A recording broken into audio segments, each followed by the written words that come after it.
C'est le mois de novembre et ici dans l'État d'Ohio aux États-Unis, il commence à faire froid pour de vrai là. Ce qui me plaît parce que moi j'aime beaucoup l'automne et l'hiver.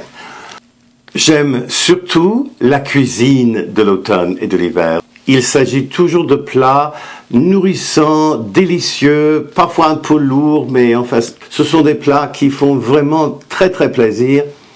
Donc, par exemple, les soupes de cette saison. Et là, récemment, je ne sais pas pourquoi, mais ça m'est passé par la tête une soupe que j'appréciais beaucoup d'un restaurant américain qui s'appelle l'Olive Garden.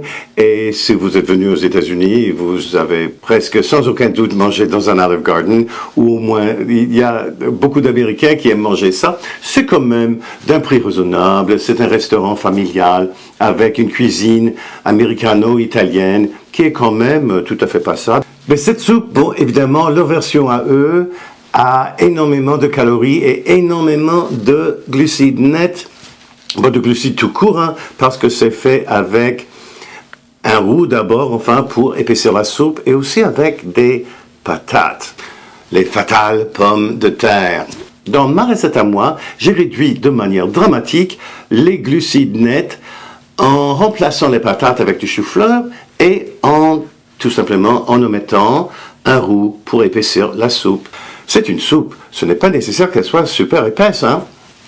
Bon, mais ceci dit, cette recette va vous plaire presque sans aucun doute, non seulement parce qu'elle est délicieuse, parce qu'elle fait des portions super généreuses, mais aussi à cause des macros. Et parlant desquels, toute cette recette, et comme j'ai dit, beaucoup de portions, toute la recette contient 3190,7 calories, 44,8 grammes de glucides nets, 185,6 grammes de protéines et 349 grammes de gras. Quand même déjà pas mal, non? Par portion. Et chaque portion, c'est un huitième dans ce cas, au moins mathématiquement, hein.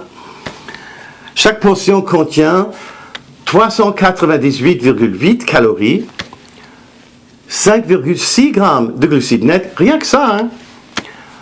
23,2 grammes de protéines et 43,6 grammes de gras. Moi, je trouve ça quand même très, très bon. Ceci dit, elle est super facile à faire avec des ingrédients plutôt simples, comme vous allez voir. Alors, si on passait à la cuisine, par exemple. Ici, dans cette marmite, j'ai 2 cuillères à soupe d'huile d'olive que je laisse se réchauffer vite fait. Et quand c'est bien chaud, on va ajouter à peu près 125-150 grammes d'oignons coupés en dés. On va les faire revenir. Et quand les oignons sont ramollis et plus ou moins translucides, on va ajouter 4 gousses d'ail émincées. Et puis après, le chou cal. Si c'est la première fois que vous cuisinez avec le chou cal, permettez-moi de vous montrer comment le préparer pour le plat. Alors là, vous pouvez remarquer qu'il y a une tige qui quand même est assez dure, assez désagréable, enfin je trouve dans le plat, et une grosse veine au milieu. On va enlever tout ça à l'aide d'un couteau. On peut le déchirer aussi, hein, si l'on veut.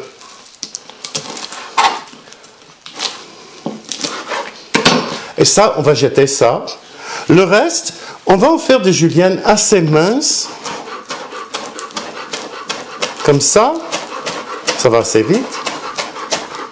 Et là, c'est tout prêt pour notre plat. Et puis ensuite, on va ajouter le chou cal. 2,5 à 3 tasses. Ça va se réduire vite fait, hein. C'est aussi le moment d'ajouter du sel et du poivre. Là, à peu près une demi-cuillère à thé de sel et la même quantité de poivre.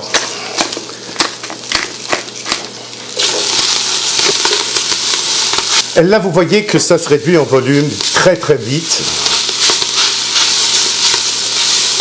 Une fois que le chou cal s'est réduit, on va ajouter 1 litre de bouillon de poulet. Voilà. Et là, je vais baisser un peu le feu. Je vais ajouter la moitié d'un gros chou-fleur que j'ai coupé en tranches comme ça. Vous pouvez aussi utiliser du congelé. On va l'incorporer. ce qu'on va faire, on va faire bouillir tout cela et après, on va baisser le feu pour le laisser mijoter pendant une trentaine de minutes. Mais avant cela, je vais ajouter une cuillère à soupe d'épices italiennes sèches et une cuillère à thé de piment rouge broyé. Moi, j'aime ça piquant. Si vous n'avez pas ça, n'ajoutez pas cet ingrédient. Remuez le mélange comme ça. Et mettez le couvercle pour que ça ne prenne pas toute la journée. Ce n'est pas vraiment un problème que mes tranches de chou-fleur ne soient pas tout à fait recouvertes de bouillon, mais on peut toujours en rajouter si l'on veut. Je vais ajouter 2 tasses de plus, comme ça. Il faudrait 1 minute ou 2 pour que ça recommence à mijoter, mais bon, enfin, on peut toujours mettre le couvercle si on veut.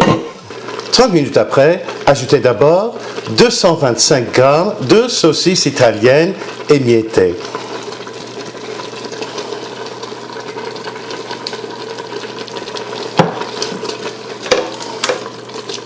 Et après, ajoutez 4 onces, c'est-à-dire 113 g de parmesan. Pour moi, c'est du Parmigiano Reggiano.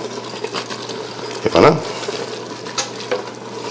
Et après, 1 tasse, c'est-à-dire 250 ml de crème à 35%. On va incorporer les ingrédients. Et laissez mijoter pendant 10 minutes encore. Pour servir la soupe, prenez-en une portion bien généreuse. Cette recette fait au moins 8 portions, sinon un peu plus. Et voilà, une belle portion bien généreuse. Et là, avec une toute petite garniture de bacon en miettes.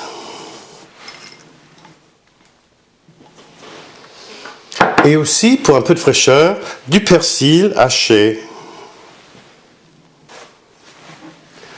Ça vous donne pas faim à vous?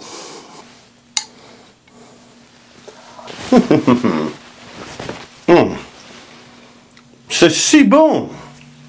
Écoutez, avant de partir, n'oubliez pas, s'il vous plaît, de liker la vidéo, de la partager chez Facebook et ailleurs dans les médias sociaux, de la commenter ici chez YouTube et aussi de vous abonner à ma chaîne. Cela aide ma chaîne à se développer et cela vous aide à retrouver mes vidéos, surtout si vous cliquez sur la clochette de notification.